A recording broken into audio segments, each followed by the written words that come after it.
Here with Lisa Neller Coaching. I am a certified insight and reinvention life coach. And what I do is I help people get unstuck. And people get stuck in a variety of ways and for a variety of different reasons. We can get stuck in our jobs, in our relationships, in situations, and in our thinking. We can get stuck from boredom or in our grief and sadness and emotions. And there's so many ways where we come to a standstill and we don't know what direction to go. And that's what coaches like me help people do, is to be able to move forward by addressing what's going on internally, and then working around some of the obstacles that are either real or perceived. And that's what I want to talk about tonight. I've been talking about getting unstuck and some of the obstacles that we face when we try to get unstuck. And the first thing I want to share is that what we need to do is, when we're looking at moving from point A to point B, we're going to look at those obstacles, whether or not they are real or perceived, and sometimes they're one or the other. And the first thing we want to do is kind of identify the problem. Like, what do we see as the obstacle? And one of my mentors, Michael Neal, suggests that there are 9 obstacles that get in the way of us moving forward. And they are, people say, like, I don't have enough time. I don't have enough money. I don't know enough. I don't have the skill. It's other people. It's the energy. I don't have that. Or motivation. I don't believe I can do it. I'm afraid. Those are the obstacles that we face. And tonight, I want to focus on the obstacle of skill.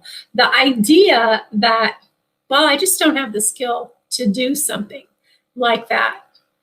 So being stuck and feeling like you don't have a skill to accomplish something does feel frustrating. And there are many thoughts behind that frustration, that thought process and that thought loop of, well, I just don't have what it takes to get to where I want to go.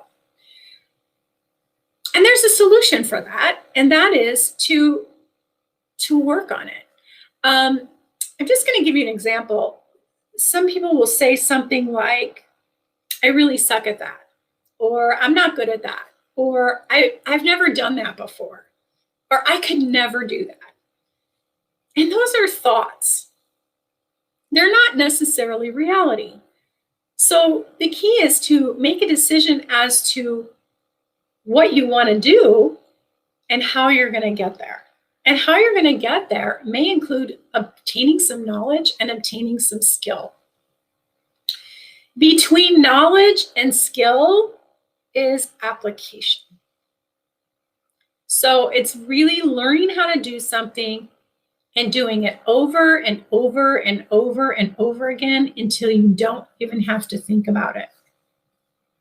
I can relate it to some of the things that I've practiced in yoga, just some of the physical things. And yoga is really, it's more of a spiritual practice. It's more about really quieting the mind, but we use the body to do that. And so some of the fun things that we've done in yoga are headstands and handstands and lots of different fun poses. And it's a skill to do those poses, but they take practice, and they take practice over and over and over again. And then once you develop the skill, it just sort of feels natural. So you can apply this to anything. I'm going to use my daughter as an example, who is a violinist. And she started taking violin lessons at a pretty young age. The thing is, she really liked it. She liked the practicing, which is kind of unusual because I hated practicing. I took piano when I was a kid, didn't like it. But she happened to really like it. So she practiced and she got better and better. And she had teachers who taught her how to do it. And they would correct her when she was wrong. And she'd do it again and she'd start to get it right. And then she would just get better and better, to the point where she was playing in orchestras in junior high and high school. She was playing in quartets and that kind of thing. Now, she never wanted to do this for a profession. She just loved to do it. So she kept doing it throughout college. She played in the orchestra in college, continued to get lessons, continued to get better. And what that did for her, it gave her an opportunity lots of opportunities to make money and play her instrument on the side of what she does full-time. So she's a full-time therapist and she's a part-time professional musician. She's a professional therapist too. I should add that. And so she has this opportunity to play at weddings and other events, churches. She plays backup music for other musical artists and things like that. I have another friend, and she has been, I should say have a friend.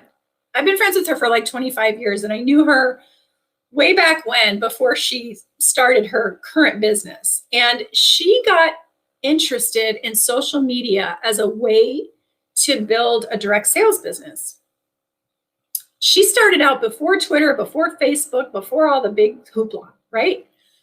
And she just practiced and practiced and practiced and got so good that in her direct sales business, she was making millions of dollars. So she did super great in that business. And today she coaches and teaches people how to do that because she has this skill. And she teaches people how to develop this skill. Her name is Jackie Elmer, by the way. So if you're ever looking in direct sales to build your direct sales team, look up Jackie Elmer. And she can coach you to develop those skills.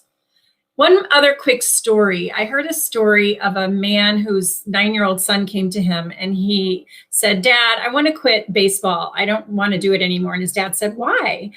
And his son said, "Well, because I really suck at it. I'm not very good. And it's just not enjoyable." And his dad said, "Well, okay, you're kind of right. You do suck at it, but would you like to get better at it?" And the son said, "Yeah, I guess I would like to get better at it." So the dad said, "Okay, how about we go out every day for the next 60 days. I'm going to throw you some balls every day and you're going to hit them back to me and you're going to improve your skill." And sure enough, that's what they did. His son improved his baseball skills, stayed on the team, and really started to enjoy the game. And I think he played through high school too. So really, it's just a matter of developing some habits to develop the skills. So developing the habits is another thing. It's like brushing your teeth is real easy, but maybe it's harder to go hit a bucket of balls on the golf course. You know, it takes a little bit more time. It takes more energy. But if you want to do it, you can. So if you want to be better in sales, then practice the sales process, learn the sales process, practice those skills, learn those techniques and closing skills.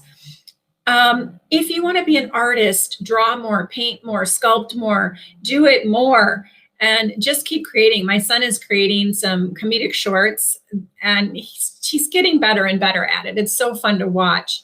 He writes them, produces, acts in them, and they're so fun. And that's a skill that he's developed over the last several years. If you, in your career, if you want to learn new skills and help train others, then find out what those skills are, get better at them, train others, because when you train others, you get better. And then like in relationships, for example, communication skills are important to have. So there's all kinds of ways you can learn communication skills through coaching, through therapy, through reading books and things like that. How can I be a really good communicator so that my relationships are really healthy? Last thing is that you can get skillful at managing your thoughts, and you can get skillful at relaxing into situations, learning how to tune into the body, take deep breaths, and just really start to find some grounding in your everyday experience. So developing skills, I'm not going to say it's easy, but it's simple. It's just making the decision and then learning what you need to learn and practicing it over and over and over again. What I would love for you to do is to, in the comment section there, is to share your skill, something that you love to do, or share a skill that you'd like to learn.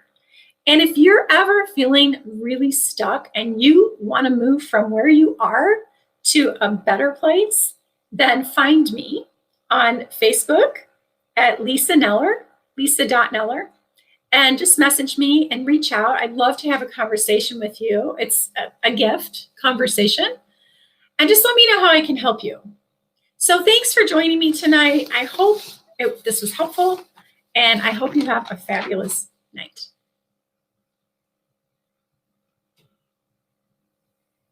Oh, and you can find me at lisanellercoaching.com. Hello. Have a great night. Thanks.